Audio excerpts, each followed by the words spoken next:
Histoire extraordinaire, écrite par Edgar Allan Poe, traduction par Charles Baudelaire, lu par Équilivre, livre audio. Le scarabée d'or. Oh oh, qu'est-ce que cela? Ce garçon a une folie dans les jambes. Il a été mordu par la tarentule, tout de travers. Il y a quelques années, je me liai intimement avec un monsieur William Legrand. Il était d'une ancienne famille protestante, et jadis il avait été riche, mais une série de malheurs l'avait réduit à la misère. Pour éviter l'humiliation de ses désastres, il quitta la Nouvelle-Orléans, la ville de ses aïeux, et établit sa demeure dans l'île de Sullivan, près de Charleston, dans la Caroline du Sud. Cette île est des plus singulières. Elle n'est guère composée que de sable de mer et a environ 3 miles de long. En largeur, elle n'a jamais plus d'un quart de mille. Elle est séparée du continent par une crique à peine visible, qui filtre à travers une masse de roseaux et de vases. Rendez-vous habituel des poules d'eau. La végétation, comme on peut le supposer, est pauvre, ou pour ainsi dire naine. On n'y trouve pas d'arbres d'une certaine dimension. Vers l'extrémité occidentale, à l'endroit où s'élève le fort Moultrie et quelques misérables bâtisses de bois habitées pendant l'été par les gens qui fuient les poussières et les fièvres de Charleston, on rencontre, il est vrai, le palmier nain Sitigère, mais toute l'île, à l'exception de ce point occidental et d'un espace triste et blanchâtre qui borde la mer, est couverte d'épaisses broussailles de myrtes odoriférants, si estimées par les horticulteurs anglais. L'arbuste y monte souvent à une hauteur de 15 ou 20 pieds. Il y forme un taillis presque impénétrable, et charge l'atmosphère de ses parfums. Au plus profond de ce taillis, non loin de l'extrémité orientale de l'île, c'est-à-dire de la plus éloignée, le grand s'était bâti lui-même une petite hutte qu'il occupait quand pour la première fois et par hasard je fis sa connaissance. Cette connaissance mûrit bien vite en amitié, car il y avait certes dans le cher reclus de quoi exciter l'intérêt et l'estime. Je vis qu'il avait reçu une forte éducation, heureusement servie par des facultés spirituelles peu communes, mais qu'il était infecté de misanthropie, et sujet à de malheureuses alternatives d'enthousiasme et de mélancolie. Bien qu'il eût chez lui beaucoup de livres, il s'en servait rarement. Ses principaux amusements consistaient à chasser et à pêcher, ou à flâner sur la plage à travers les myrtes, en quête de coquillages et d'échantillons entomologiques. Sa collection aurait pu faire envie à un Swammerdam. Dans ses excursions, il était ordinairement accompagné par un vieux nègre, nommé Jupiter, qui avait été affranchi avant les revers de la famille, mais qu'on n'avait pu décider ni par menace ni par promesse à abandonner son jeune massa, Will. Il considérait comme son droit de le suivre partout. Il n'est pas improbable que les parents de Legrand, jugeant que celui-ci avait la tête un peu dérangée, se soient appliqués à confirmer Jupiter dans son obstination, dans le but de mettre une espèce de gardien et de surveillant auprès du fugitif. Sous la latitude de l'île Sullivan, les hivers sont rarement rigoureux, et c'est un événement quand au déclin de l'année, le feu devient indispensable. Cependant, vers le milieu d'octobre 1800, il y eut une journée d'un froid remarquable, juste avant le coucher du soleil. Je me frayai un chemin à travers les taillis, vers la hutte de mon ami, que je n'avais pas vue depuis quelques semaines. Je demeurai alors à Charleston, à une distance de 9 miles de l'île, et les facilités pour aller et revenir étaient bien moins grandes qu'aujourd'hui. En arrivant à la hutte, je frappai selon mon habitude, et ne recevant pas de réponse, je cherchai la clé où je savais qu'elle était cachée. J'ouvris la porte et j'entrai. Un beau feu flambait dans le foyer. C'était une surprise, et à coup sûr une des plus agréables. Je me débarrassai de mon paletot, je traînai un fauteuil auprès des bûches pétillantes, et j'attendis patiemment l'arrivée de mes hôtes. Peu après la tombée de la nuit, ils arrivèrent, et me firent un accueil tout à fait cordial. Jupiter, tout en riant d'une oreille à l'autre, se donnait du mouvement et préparait quelques poules d'eau pour le souper. Legrand était dans une de ces crises d'enthousiasme, car de quel autre nom appeler cela?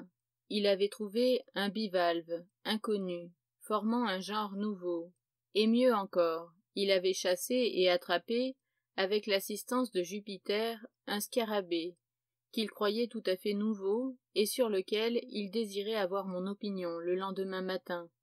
Et pourquoi pas ce soir, demandai-je, en me frottant les mains devant la flamme, et en voyant mentalement au diable toute la race des scarabées. Ah, si seulement j'avais su que vous étiez ici, dit le grand, mais il y a si longtemps que je ne vous ai vu. Et comment pouvais-je deviner que vous me rendriez visite justement cette nuit? En revenant au logis, j'ai rencontré le lieutenant G. du fort, et très étourdiment, je lui ai prêté le scarabée. De sorte qu'il vous sera impossible de le voir avant demain matin. Restez ici cette nuit, et j'enverrai Jupiter le chercher au lever du soleil. C'est bien la plus ravissante chose de la création. Quoi, le lever du soleil? Et non, que diable, le scarabée. Il est d'une brillante couleur d'or, gros à peu près comme une grosse noix, avec 2 taches d'un noir de jet à une extrémité du dos, et une troisième un peu plus allongée à l'autre. Les antennes sont...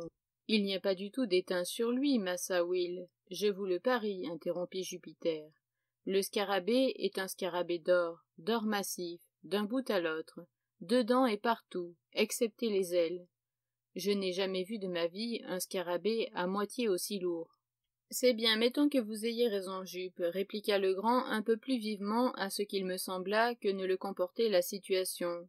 Est-ce une raison pour laisser brûler les poules?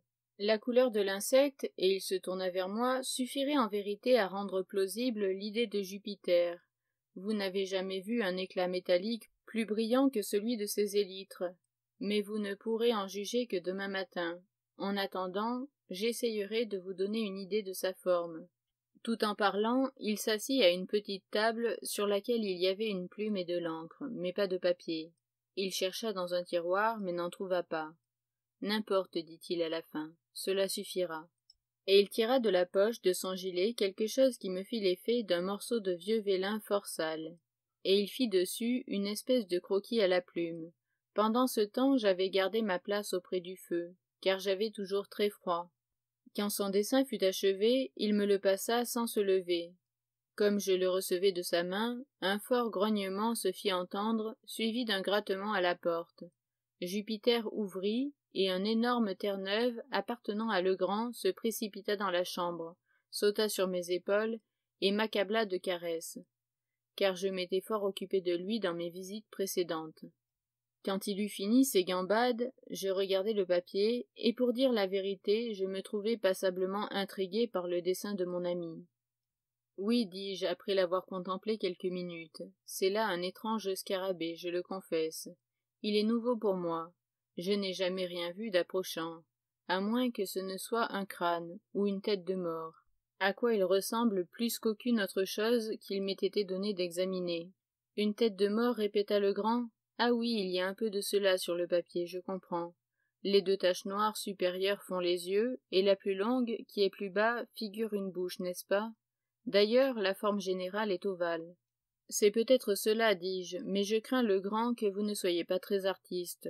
J'attendrai que j'aie vu la bête elle-même pour me faire une idée quelconque de sa physionomie. Fort bien, je ne sais comment cela se fait, dit-il un peu piqué, je dessine assez joliment, ou du moins je le devrais, car j'ai eu de bons maîtres, et je me flatte de n'être pas tout à fait une brute. Mais alors, mon cher camarade, dis-je, vous plaisantez, ceci est un crâne fort passable, je puis même dire que c'est un crâne parfait, d'après toutes les idées reçues relativement à cette partie de l'ostéologie, et votre scarabée serait le plus étrange de tous les scarabées du monde, s'il ressemblait à ceci. Nous pourrions établir là-dessus quelques petites superstitions naissantes. Je présume que vous nommerez votre insecte Scarabaeus caput hominis, ou quelque chose d'approchant. Il y a dans les livres d'histoire naturelle beaucoup d'appellations de ce genre. Mais où sont les antennes dont vous parliez? Les antennes, dit le grand, qui s'échauffait inexplicablement. Vous devez voir les antennes, j'en suis sûr. Je les ai faites aussi distinctes qu'elles le sont dans l'original, et je présume que cela est bien suffisant. À la bonne heure, dis-je. Mettons que vous les ayez faites, toujours est-il que je ne les vois pas. Et je lui tendis le papier sans ajouter aucune remarque, ne voulant pas le pousser à bout, mais j'étais fort étonné de la tournure que l'affaire avait prise. Sa mauvaise humeur m'intriguait. Et quant au croquis de l'insecte, il n'y avait positivement pas d'antenne visible, et l'ensemble ressemblait, à s'y méprendre, à l'image ordinaire d'une tête de mort. Il reprit son papier d'un air maussade, et il était au moment de le froisser, sans doute pour le jeter dans le feu, quand son regard étant tombé par hasard sur le dessin, Toute son attention y parut enchaînée. En un instant, son visage devint d'un rouge intense, puis excessivement pâle. Pendant quelques minutes, sans bouger de sa place, il continua à examiner minutieusement le dessin. À la longue, il se leva, prit une chandelle sur la table et alla s'asseoir sur un coffre, à l'autre extrémité de la chambre. Là, il recommença à examiner curieusement le papier, le tournant dans tous les sens. Néanmoins, il ne dit rien, et sa conduite me causait un étonnement extrême. Mais je jugeai prudent de n'exaspérer par aucun commentaire sa mauvaise humeur croissante. Enfin, il tira de la poche de son habit un portefeuille, y serra soigneusement le papier et déposa le tout dans un pupitre qu'il ferma à clé. Il revint dès lors à des allures plus calmes, mais son premier enthousiasme avait totalement disparu. Il avait l'air plutôt concentré que boudeur. À mesure que la soirée s'avançait, il s'absorbait de plus en plus dans sa rêverie, et aucune de mes saillies ne put l'en arracher. Primitivement, j'avais eu l'intention de passer la nuit dans la cabane, comme j'avais déjà fait plus d'une fois, mais en voyant l'humeur de mon hôte, je jugeai plus convenable de prendre congé. Il ne fit aucun effort pour me retenir, mais quand je partis, il me serra la main avec une cordialité encore plus vive que de coutume. Un mois environ après cette aventure, et durant cet intervalle je n'avais pas entendu parler de Legrand, je reçus à Charleston une visite de son serviteur Jupiter. Je n'avais jamais vu le bon vieux nègre si complètement abattu, et je fus pris de la crainte qu'il ne fût arrivé à mon ami quelque sérieux malheur. « Eh bien, Jup, dis-je, quoi de neuf? Comment va ton maître? » « Dame, pour dire la vérité, massa, il ne va pas aussi bien qu'il devrait. »« Pas bien? Vraiment, je suis navré d'apprendre cela. Mais de quoi se plaint-il? » « Ah, voilà la question. Il ne se plaint jamais de rien, mais il est tout de même bien malade. »« Bien malade, Jupiter? Et que ne disais-tu cela tout de suite? Est-il au lit? » ?»« Non, non, il n'est pas au lit. Il n'est bien nulle part. Voilà justement où le soulier me blesse. J'ai l'esprit très inquiet au sujet du pauvre Massa Will. Jupiter, je voudrais bien comprendre quelque chose à tout ce que tu me racontes là. Tu dis que ton maître est malade, ne t'a-t-il pas dit de quoi il souffre? Oh, Massa, c'est bien inutile de se creuser la tête. Massa Will dit qu'il n'a absolument rien. Mais alors pourquoi donc s'en va-t-il de ça et de là tout pensif, les regards sur son chemin, la tête basse, les épaules voûtées, et pâle comme une oie? Et pourquoi donc fait-il toujours et toujours des chiffres? Il fait quoi, Jupiter? Il fait des chiffres, avec des signes sur une ardoise. Les signes les plus bizarres que j'ai jamais vus. Je commence à avoir peur, tout de même. Il faut que j'aie toujours un œil braqué sur lui, rien que sur lui. L'autre jour, il m'a échappé avant le lever du soleil, et il a décampé pour toute la sainte journée. J'avais coupé un bon bâton exprès pour lui administrer une correction de tous les diables quand il reviendrait. Mais je suis si bête que je n'en ai pas eu le courage. Il a l'air si malheureux. Ah, vraiment, eh bien après tout, je crois que tu as mieux fait d'être indulgent pour le pauvre garçon. Il ne faut pas lui donner le fouet, Jupiter. Il n'est peut-être pas en état de le supporter. Mais ne peux-tu pas te faire une idée de ce qui a occasionné cette maladie, ou plutôt ce changement de conduite? Lui est-il arrivé quelque chose de fâcheux depuis que je vous ai vu?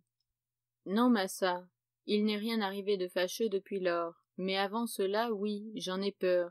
C'était le jour même que vous étiez là-bas. Comment, que veux-tu dire? Eh, massa, je veux parler du scarabée, voilà tout. Du quoi? Du scarabée. Je suis sûr que Massa Will a été mordu quelque part à la tête par ce scarabée d'or. Et quelle raison as-tu, Jupiter, pour faire une pareille supposition? Il a bien assez de pinces pour cela, Massa, et une bouche aussi. Je n'ai jamais vu un scarabée aussi endiablé. Il attrape et mord tout ce qu'il approche. Massa Will l'avait d'abord attrapé, mais il l'a bien vite lâché, je vous assure. C'est alors, sans doute, qu'il a été mordu. La mine de ce scarabée et sa bouche ne me plaisaient guère, certes.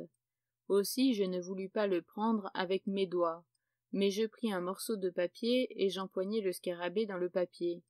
Je l'enveloppai donc dans le papier avec un petit morceau de papier dans la bouche. Voilà comment je m'y pris. Et tu penses donc que ton maître a été réellement mordu par le scarabée et que cette morsure l'a rendu malade? Je ne pense rien du tout, je le sais. Pourquoi donc rêve-t-il toujours d'or si ce n'est parce qu'il a été mordu par le scarabée d'or? J'en ai déjà entendu parler de ces scarabées d'or. Mais comment sais-tu qu'il rêve d'or? Comment je le sais? Parce qu'il en parle, même en dormant. Voilà comment je le sais. Au fait, Jupiter, tu as peut-être raison, mais à quelle bienheureuse circonstance dois-je l'honneur de ta visite aujourd'hui? Que voulez-vous dire, Massa? M'apportes-tu un message de monsieur Legrand? Non, Massa, je vous apporte une lettre que voici. Et Jupiter me tendit un papier où je lus.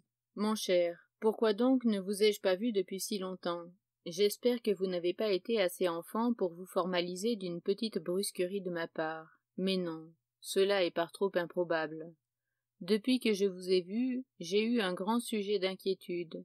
J'ai quelque chose à vous dire, mais à peine sais-je comment vous le dire. Sais-je même si je vous le dirai. Je n'ai pas été tout à fait bien depuis quelques jours, et le pauvre vieux Jupiter m'ennuie insupportablement par toutes ses bonnes intentions et attentions. Le croiriez-vous?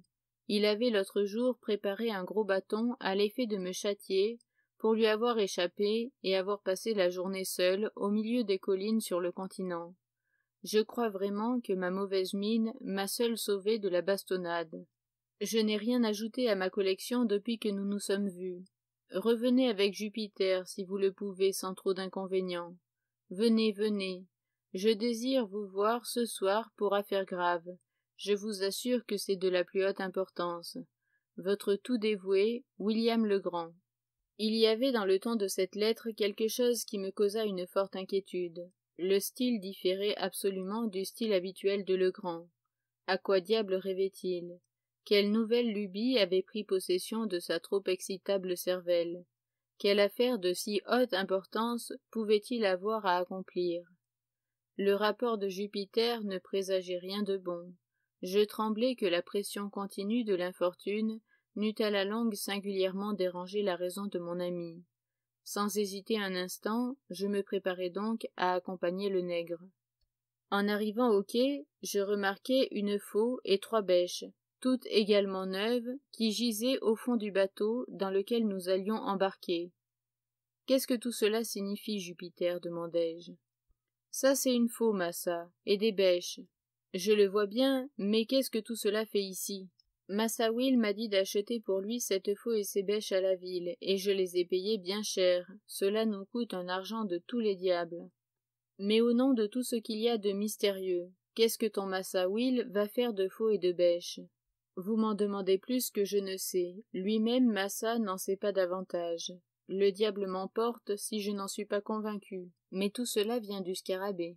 Voyant que je ne pouvais tirer aucun éclaircissement de Jupiter dont tout l'entendement paraissait absorbé par le scarabée, je descendis dans le bateau et je déployai la voile. Une belle et forte brise nous poussa bien vite dans la petite anse au nord du fort Moultrie, et après une promenade de 2 miles environ, nous arrivâmes à la hutte. Il était à peu près 3 heures de l'après-midi. Legrand nous attendait avec une vive impatience. Il me serra la main avec un empressement nerveux qui m'alarma et renforça mes soupçons naissants. Son visage était d'une pâleur spectrale, et ses yeux, naturellement fort enfoncés, brillaient d'un éclat surnaturel.